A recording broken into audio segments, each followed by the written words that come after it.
सभी को नमस्कार। आज हम बीए सेकेंड ईयर के सेकंड पेपर में जैन धर्म का विभाजन पढ़ेंगे।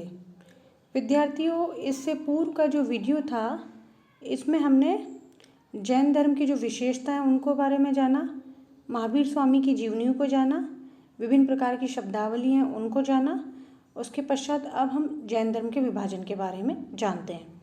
देखिए विद्यार्थियों, जो महावीर स्वामी का जो जीवन काल था उसमें ही जैन धर्म के अंतर्गत क्या हो गया, दरारें पड़ना शुरू हो गई हैं। जो उनका दामाद था जमाली, उसने एक सिद्धांत था क्रियमाण कृत।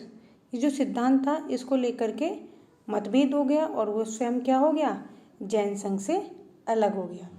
और जो महावीर स्वामी की जो पुत्री थी प्रियदर्शना, वो भी लगभग 1000 जो भिक्षुओं के साथ जैन संघ से पृथक हो गई थी। तो इस प्रकार से क्या हुआ, जो जैन धर्म है उसमें अनेक प्रकार की दरारें हो गई हैं, विचारों को लेकर के मतभेद होना शुरू कर दिया था। इस प्रकार से जो जैन धर्म है उसको आगामी हम पढ़ने जा रहे हैं कि किस प्रकार से उसमें विभाजन होने लगा। महावीर स्वामी के बाद जो जितने भी जैन मुनि आए या जो भी जिन्होंने भी जैन धर्म का प्रचार प्रसार करा, उनके धीरे धीरे विचारों में परिवर्तन आने लगा था। इन परिवर्तनों के अंतर्गत समय समय पर कई संशोधन भी किए जाने लगे और कुछ संशोधन स्वीकार करने योग्य भी नहीं थे। तो ऐसे में क्या हुआ कि जो जैन धर्म है उसके अंतर्गत 2 भागों में विभाजन हो गया। एक भाग है दिगंबर, यानी कि एक मत को मानने वाले दिगंबर कहलाए और दूसरे मत को मानने वाले श्वेतांबर कहलाए। तो जैन धर्म की 2 शाखाएं बन गई, दिगंबर और श्वेतांबर। अब हम इसमें से पहले दिगंबर की चर्चा कर लेते हैं कि दिगंबर जो हैं वो क्या विशेषताएं थी दिगंबरों की और वो कौन से सिद्धांतों में विश्वास रखते थे। देखिए, दिगंबर और जो श्वेतांबर है दोनों के जो सिद्धांत हैं उनमें कोई मौलिक अंतर नहीं है। जो मूल अंतर है वो निम्न प्रकार है। इसमें है, सबसे पहले नंबर 1 है कठोर नियमवादी। कठोर नियमवादी के अंतर्गत हम आपको बता रहे हैं कि जो जैन धर्म था उसके अंतर्गत जो दिगंबर थे उनके जो नियम थे या नियमावलियाँ थी वो बहुत अधिक क्या थी, कठोर थी। वो नियमों का कठोरता से पालन करते थे। जो जैन साधु थे उन्होंने क्या कर दिया था, सब कुछ उनके हिसाब से त्याग कर देना चाहिए था। जिस प्रकार से हमने उसके अनुव्रत पढ़े थे उसके अंतर्गत हमने बताया था कि जैन धर्म के अंतर्गत जो कठोर नियमवादों के बारे में चर्चा की गई है, तो उसके बारे में उन्होंने बताया गया है कि जैन धर्म के जो 5 अनुव्रत हैं उनको पालन करना चाहिए, उनको कठोरता से पालन करना चाहिए। उसके बाद नंबर 2 बात है इसके अंतर्गत, जो जैन धर्म के जो साधु थे वो नग्न अवस्था में रहते थे। वो स्वयं को कहते थे हम दिगंबर हैं, यानी दिक है अंबर जिसके, यानी दिशाएं ही उसके वस्त्र के रूप में है, तो वो दिगंबर कहलाए। तो इस प्रकार से जो साधु थे उनके वो नग्न अवस्था में रहते थे, वस्त्र धारण नहीं करते थे और दिशाओं को ही वस्त्र के रूप में मानते थे।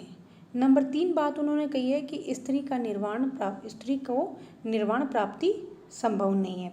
तो जो कठोर नियमवादी थे उनका मानना था कि दिगंबर जो संप्रदाय के लोग थे कि स्त्रियों को इस जीवन में निर्वाण प्राप्त करने का अधिकार नहीं है। इस प्रकार की उनकी मान्यता थी। अगला बिंदु है इसके अंतर्गत महावीर अविवाहित। देखिए, कठोर संप्रदाय के कारण जो दिगंबर अनुयायी थे या दिगंबर को संप्रदाय को मानने वाले कहते थे कि महावीर हैं, उन्होंने कभी उनका विश्वास नहीं था कि महावीर स्वामी ने क्या विवाह किया है या नहीं। ये वो मानते थे कि उन्होंने विवाह नहीं किया है। इस संबंध में उनके विचार थे। अगला बिंदु इसके अंतर्गत जो 19वें जो तीर्थंकर थे मल्लीनाथ, उसको पुरुष के रूप में माना है। देखिए, अगर हम श्वेतांबर के बारे में पढ़ेंगे तब हम देखेंगे कि किस प्रकार जो श्वेतांबर है उनकी मान्यता किस प्रकार से उसके बारे में जैन धर्म के बारे में बताई गई है कि किस प्रकार से उनकी जो सोच है जैन धर्म के प्रति, उसमें ये बताया गया है कि जो 19वें तीर्थंकर है मल्लीनाथ, उसको लिए दिगंबरवादी जो कहते थे कि वह क्या हैं, पुरुष हैं। जबकि हम आगे पढ़ेंगे श्वेतांबर की चर्चा में कि उनके बारे में उन्होंने क्या विचार किया गया है।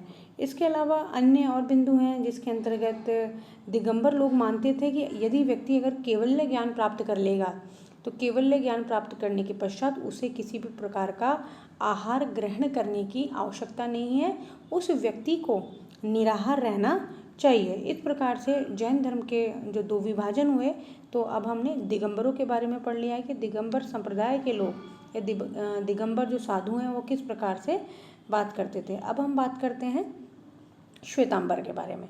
देखिए, श्वेतांबर के अंतर्गत हम बताएंगे कि ये थोड़ा सा सॉफ्ट था। ये क्या था, इसमें कुछ लचीलताएँ थी, क्योंकि जैन धर्म के अंतर्गत बहुत अधिक जटिलताएँ थी। जब हम आगे जाके इसके व्यापक नहीं होने के कारण या इसकी जटिलताओं के बारे में चर्चा करेंगे तो एक कमी के रूप में हम इसे जानेंगे। जो उसके नियम थे, नियमों में क्या थी, कठोरता में क्या गई, कमी आ गई थी श्वेतांबरों के समय में। वो जो दिगंबर है उनकी अनुसार इतनी ज़्यादा जटिलताओं का पालन नहीं करते थे, अत्यधिक कट्टरपंथी नहीं थे। दूसरा, इसके अंदर कहते हैं जो साधु थे वो श्वेतांबर यानी सफ़ेद रंग के वस्त्र धारण करते थे। तो इन्होंने दिगंबरों की तरह नग्न अवस्था को छोड़ करके वस्त्रों को धारण करा। नंबर 3, उनके जो श्वेतांबर थे उन्होंने स्त्रियों को निर्वाण का अधिकारिणी माना। उनके अनुसार जो जैन धर्म के नियमों का पालन करेगा, शास्त्रों का ज्ञान करेगा और केवल्य ज्ञान को प्राप्ति कर लेगा, वह व्यक्ति निर्वाण का अधिकारी होगा, उसका किसी लिंग विशेष से संबंध नहीं है। अगला बिंदु है इसके अंतर्गत महावीर विवाहित, कि जो जैन धर्म का अनुसार जो श्वेतांबर पंथी हैं, श्वेतांबर विचारधारा वाले व्यक्ति हैं, उनके अनुसार जो महावीर हैं वो कैसे हैं, विवाहित है। और उनका विवाह किससे हुआ, यशोदा नामक राजकुमारी के साथ हुआ, जिससे उसकी प्रियदर्शना नाम की एक पुत्री हुई। तो विवाह के संबंध श्वेतांबरों का कंसेप्ट क्लियर है, जबकि दिगंबर इसके खिलाफ थे। अगला बिंदु है मल्लिनाथ स्त्री के रूप में मान्यता। तो एक अन्य जो मतभेद है, जो 19वें तीर्थंकर जो मल्लिनाथ है उसको श्वेतांबर अनुयायी क्या मानते थे कि ये क्या है, कि ये स्त्री के रूप में है। इन्होंने इस प्रकार से स्त्री के रूप में माना। दूसरा एक अन्य जो मत है उसके अंतर्गत श्वेतांबरों का मत था केवल्य ज्ञान जो प्राप्ति हो जाएगा उसके बाद भी व्यक्ति को भोजन की आवश्यकता रहती है। इस प्रकार से जैन धर्म के अंतर्गत हमने जो विभाजन को पढ़ लिया है। इसके अलावा आगे जा कर के और इसमें अनेक शाखाएं बढ़ गईं, जिसमें तेरापंथी, मंदिर मार्गी, स्थानकवासी, अनेक जो उपशाखाएं हैं उनका विभाजन होने लगा, विकास होने लगा और जैन धर्म भी अनेक मतांतरों में विभाजित हो गया। तो इस प्रकार हमने जैन धर्म का जो विभाजन है इसको जान लिया कि जैन धर्म के अंतर्गत हमने दिगंबर और उसके बाद श्वेतांबरों को अध्ययन कर लिया। अब हम बात करेंगे जैन धर्म का प्रचार एवं प्रसार, ये किस प्रकार जैन धर्म का प्रचार एवं प्रयास हुआ। तो देखो, जैन धर्म की अगर हम प्रचार की बात करें तो जैन धर्म के जो महावीर स्वामी हैं उसके समय ही जो जैन धर्म है उसका बड़ा प्रचार होने लगा, लोग उत्साह से उसको सुनने लगे। स्वयं महावीर स्वामी हैं, उन्होंने भी जगह जगह घूम करके अपने मत का प्रचार प्रसार किया। वर्षा ऋतु में वो एक स्थान पर रह जाते थे जिसे चतुर्मास कहा जाता है। आज भी हम जैन मुनियों को देखते हैं कि किस प्रकार से वो अपना जो एक स्थान पर वर्षा ऋतु में रहते हैं।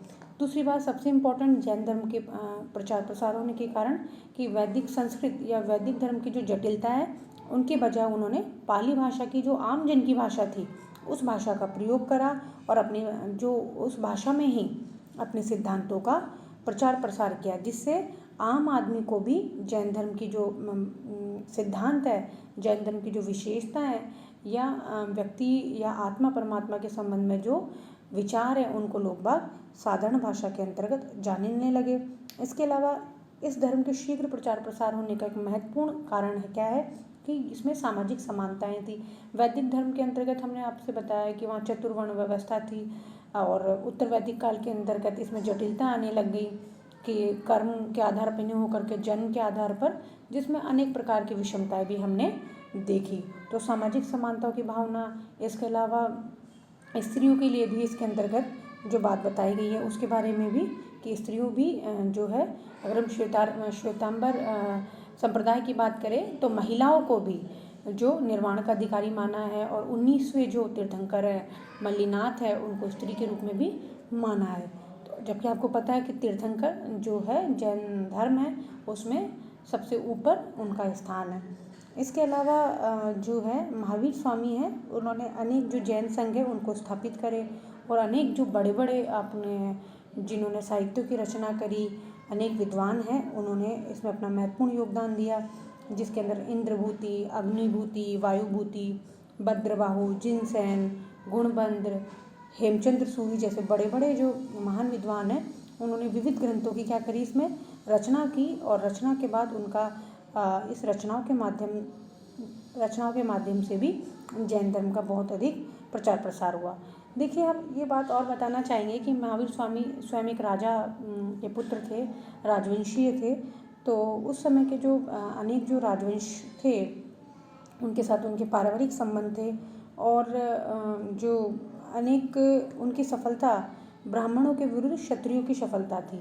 कि जब आपको पता था कि हमने चर्चा की है कि जो ब्राह्मणवाद था वो बहुत अधिक चरम सीमा पर बढ़ने लगा था, इसलिए सामाजिक और राजनीतिक जागृति हुई, और इन जागृति के प्रति हमने देखा कि जैन धर्म और बौद्ध धर्म का उत्थान हुआ।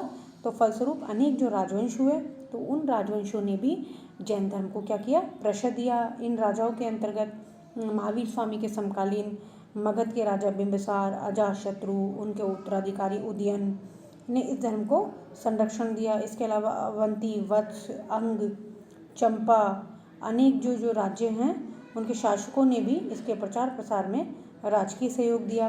और आपको अच्छे से मालूम होगा, जब हमने फर्स्ट ईयर के अंतर्गत चंद्रगुप्त मौर्य को पढ़ा था, तो हमने बताया था कि उसने अंतिम जो समय थे, उनका जो अंतिम समय था, उस समय वो क्या हो गए थे, जैन अनुयायी हो गए थे। और सांथारी पद्धति हमने चर्चा की है पहले कि सांथारा पद्धति यानी कि उपवास के माध्यम से अपने शरीर या देह को त्याग करना, तो सांथारा पद्धति के माध्यम से उन्होंने अपना जीवन का त्याग किया था। इसके अलावा उनके प्रपौत्र हैं, संप्रति है, दक्षिण भारत में जैन धर्म को फैलाने में सहयोग दिया।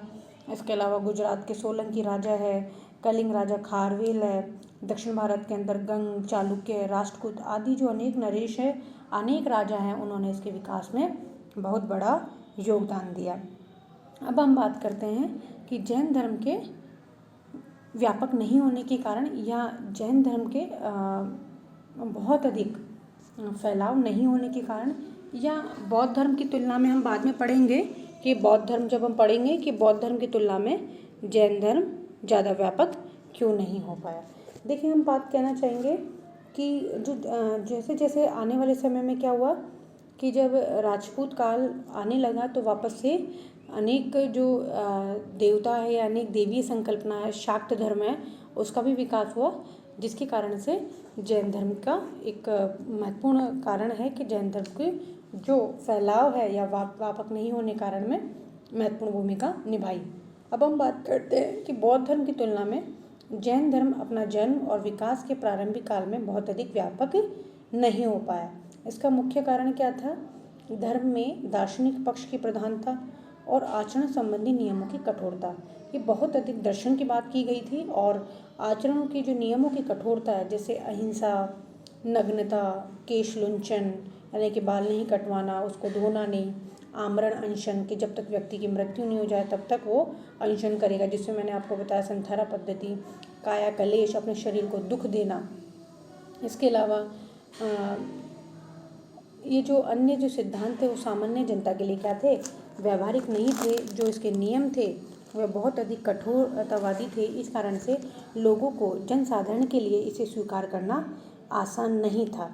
दूसरा कारण था कि जैन धर्म में जाति प्रथा का पुनः प्रवेश हो गया, जबकि महावीर स्वामी ने जाति प्रथा का विरोध किया था। लेकिन आने वाले समय में हमने देखा कि संघ के अंतर्गत जब जैन संघ बनने लगे, तो उसके अंतर्गत उच्च जातियों का प्रवेश आसानी से होने लगा, या उसको प्राथमिकता ज़्यादा दी जाने लगी। इससे जो जैन धर्म की जो नवीनता थी वो क्या हो गया, नष्ट हो गया, और निम्न जातियों में क्या हो गया, ये धर्म अलोकप्रिय हो गया कि इसकी सीमा उच्च वर्ग तक ही सीमित रह गई, क्योंकि जैन संघ के अंतर्गत उच्च जो वर्ग है उसी को ही लिया जाता था। इसका एक अन्य कारण और भी है कि ब्राह्मण धर्म के विरुद्ध जैन धर्म अधिक काल तक अपनी पूर्ण पृथक सत्ता को कायम नहीं रख सका। तो ब्राह्मण धर्म है उसको अत्यधिक प्रभावित करने के लिए जैन धर्म का उदय हुआ, लेकिन बहुत ज़्यादा विशेष प्रभाव उसने नहीं डाल पाया। समय के साथ साथ जैन धर्म में ब्राह्मण धर्म की अनेक बातों घुस गई या अनेक बातों को उन्होंने मान लिया। जैसे जैन धर्म ने ब्राह्मण धर्म के हिसाब से जाति व्यवस्था, धार्मिक तथा सामाजिक संस्कार, उसका भक्तिवाद, देवी देवताओं को जैन धर्म में प्रवेश पा गए। इस प्रकार की जो विचारधारा हैं उसके अंतर्गत आने लगी।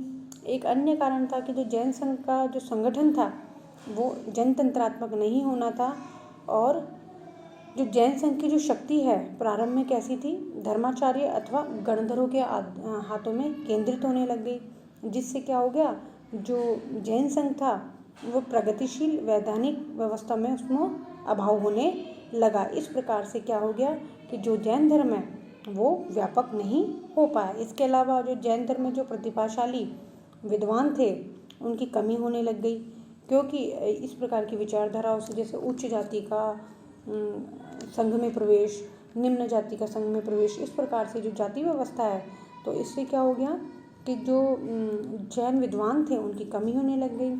ऐसे विद्वान जो अपने विरोधी मतों का खंडन करके अपने धर्म की प्रतिष्ठा स्थापित कर पाते, लेकिन वो ऐसे लोग नहीं कर पाए। परिणाम स्वरूप क्या हो गया, जैन धर्म है वो भारतीय जो धर्म है उसकी दौड़ में क्या हो गया, पीछे हो गया। और जो मौर्य काल है और उसके आसपास का जो समय है वहाँ तक तो जैन धर्म को प्रश्रय दिया, लेकिन बाद में भारत के कुछ शासकों ने जैन धर्म को आश्रय बहुत दिया, लेकिन उसकी तुलना में अगर हम बात करें अशोक, कनिष्क, हर्ष, इतने बड़े महान इसको आश्रयदाता नहीं मिल पाए, और इसलिए आने वाले समय में जैन धर्म है वो देशव्यापी नहीं बन पाया, वो एक निश्चित क्षेत्र तक ही सीमित रह गया। अन्य धर्मों की प्रतिद्वंदिता के कारण जैन धर्म उन्नति नहीं करने लगा। बौद्ध धर्म से उसकी सबसे बड़ी प्रतिद्वंदिता थी। इसके अलावा हिंदू धर्म, शैव धर्म, वैष्णव धर्म, शक्ति धर्म आदि भी जो जैन धर्म है उसकी प्रगति के मार्ग में अवरुद्ध बन गए। इसके अलावा जैन धर्म के में व्यापक आंतरिक मतभेद, जैसे हमने बताया श्वेतांबर दिगंबर मतभेद, तेरापंथी आदि जो उसकी उप शाखाएँ थीं, इन शाखाओं के फलस्वरूप भी क्या हुआ, जैन धर्म व्यापक नहीं हो पाया।